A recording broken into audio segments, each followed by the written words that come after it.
Alrighty, so it's been 2.5 weeks since the launch of the latest expansion for World of Warcraft, Shadowlands. Now, if you didn't watch my totally detailed recap of Battle for Azeroth, you should.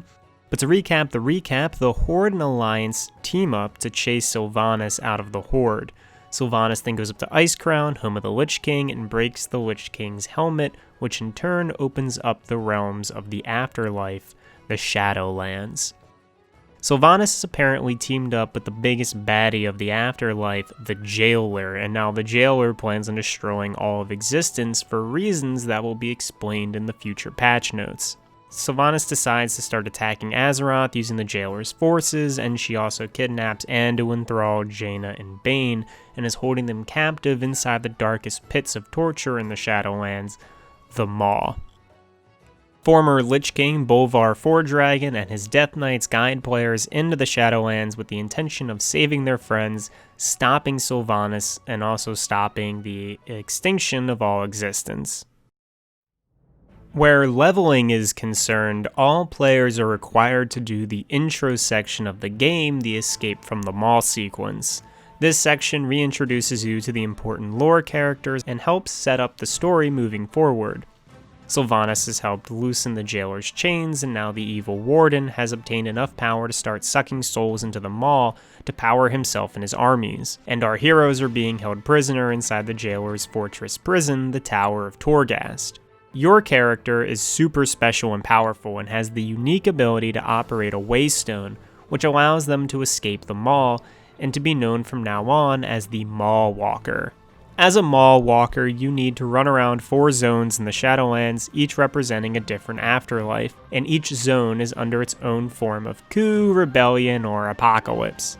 You got Bastion, Ardenwald, Maldraxxus, and Revendreth. And I'll say this up front, these zones are visually and mechanically really well done. They remind me a lot of Outland, since these areas are wide and open, leaving a lot of space. There's something about the design of these zones that makes them feel alien compared to the areas on Azeroth. They each convey very different aspects and perceptions of the afterlife, so visually speaking, I really enjoy Shadowlands. The act of actually leveling in this expansion, though, is a bit of a mixed bag. So to participate in the game at max level, you are required to complete all story quests, regardless if you are max level or not. The story quest chain is linear, and it takes you through all 4 zones and even detours into the Maw from time to time. The main quest chain is the only requirement of Shadowlands, and because of that, it has no restrictions. You can just blaze through the quest chain and never touch a single other quest or dungeon and be fine. I personally took this path and hit the level cap before the quest chain ended. The flip side of that, though, is if you decide to be a quest completionist, or if you prefer one zone to another, you still can't progress in the game without completing the entire quest chain. So while both options do exist, it's like picking out what type of ice cream dessert you want from a restaurant. Your options are chocolate ice cream or chocolate ice cream with a bunch of toppings on it. Both options are still going to make you eat chocolate ice cream. But leveling is fast, the zones are enjoyable, and the stories of each zones are kinda samey. I mean, they're all like the order and authority of this zone is being challenged by those who want to overthrow them. Then some type of coup happens, or is attempted in some way, the coup is stopped, there's a drought of power, the bad guys of all the zones are working with the Jailer in some fashion, you help out a little bit, then leave the zone half completed. I don't play WoW for its gripping narrative, so this stuff is fine, but sometimes the story can get a little too full of itself, and it tries to act like a big narratively focused game, so then at some points I'm forced to try to engage with it on a level of a narrative heavy experience, and that just has never favored World of Warcraft. Leveling overall is fine, the story quest only fast track idea is good, and the experience is positive at best and mildly boring at worst, but it doesn't take long either way, so it doesn't bother me. There is actually a third leveling option. After you get a character to max level and choose a covenant, if you make another character The next character you choose to level up has the option of skipping all of the story quests and leveling in a totally different way. This option is leveling via dungeons, world quests, and side quests, everything that isn't the main quest chain.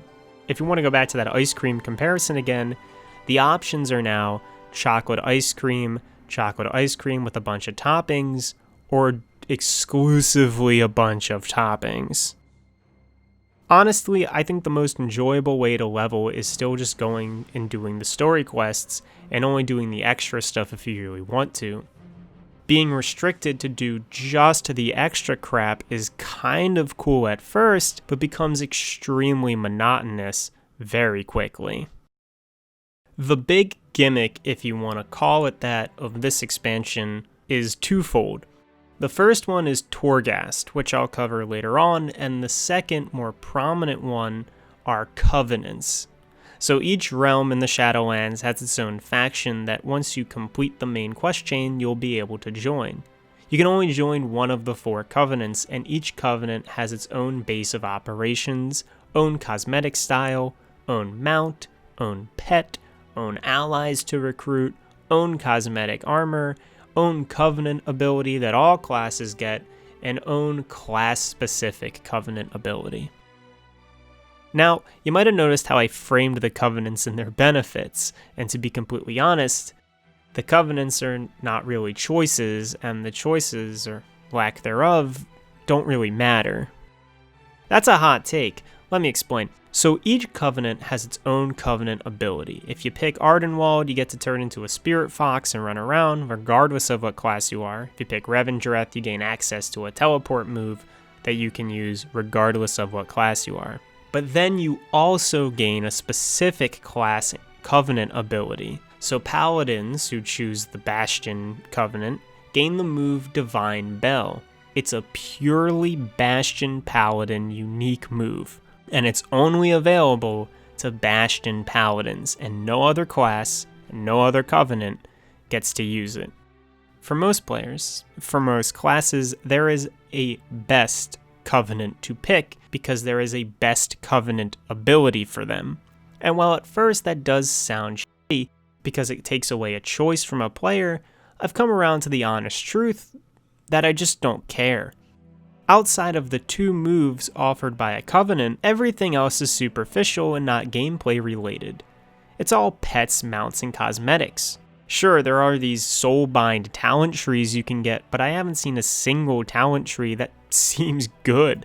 None of my Paladin soulbinds for any Covenant are exciting, and honestly, you're picking a Covenant exclusively for their abilities, and even then, you're mainly picking a Covenant for its class-specific ability. I don't really think a lot of people are jumping up and down to have a little owlboy give them potions.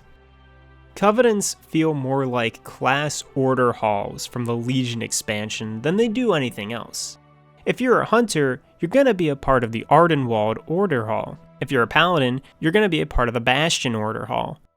Sure, you get to pick which Order Hall you're a part of, but really the game has a set place they want each class to go. That may seem like a bummer, but the real bummer is that you actually won't feel any regret just picking the most optimal Covenant. Like I said, it's all aesthetics, and you can't even unlock most of it until you grind your way through the Battle Pass system. So really, it's nothing to worry about. The Covenants are just underwhelming, and I don't know what else to say about them. Dungeons are good. I only have one dungeon that I despise running, but on the whole, I think they're solid, creative, and enjoyable overall. The gripe I do have with dungeons is how obsolete they feel. I'm an old WoW player who is sort of returning to the game for YouTube purposes, so I started doing the things that I did back in the day. I ran all the normal dungeons until I got geared enough to run all the heroic versions of the dungeons, and then I ran all the heroic dungeons until I thought I was suitably geared to start running the mythic versions of all the dungeons. It turns out that I'm a clown, and most players were just running mythic dungeons as soon as they hit max level. I might just be an old man yelling at clouds, but I was kind of saddened by this. I was a little heartbroken. I was doing mythic dungeons with people wearing greens. I watch people just walk away in full mythics without ever touching a dungeon on heroic, let alone at normal difficulty. At that point then, it just feels like dungeons are glorified time wasters, or they're there to bait idiots and old heads who don't know how the current game works. I don't know why that bums me out so much, that heroics are practically obsolete, but it does. The dungeons are really fun though, so moving on. Now we can get to Torghast. So Torghast is the other big gimmick of Shadowlands. It's essentially a roguelike tower like your Binding of Isaacs or Hades, and you go through, collect temporary buffs that are randomized per dungeon run, and you fight your way through a few floors of enemies and treasure chests until you fight a boss. You can do this solo, or you can do this with a group. Two things to comment on. One is some classes just cannot solo higher levels of Torghast, and that is admittedly kind of lame. I haven't had a problem soloing yet, and it's fun to laugh at my friends who can't, but who knows when I'm gonna hit that wall. And the second thing is, Torghast, the time of me making this video, is by far the most enjoyable part of the game for me. I think it's a fresh idea for WoW, it's acceptably executed, there's not a lot of game-breaking problems in it, it's unique, engaging, and requires you to think on your feet about how you play your class in ways you normally don't. I think Torghast is sick, it has the potential to get boring, but I hope it doesn't. So finally, kind of want to talk about grinding. There is a lot to grind in Shadowlands. You need to grind rep for the factions, you need to grind renown for your covenant, grind anima for your home base, grind gear for your character, grind legendary powers and soul ash for your legendaries, and grind money for Shadowghast gear.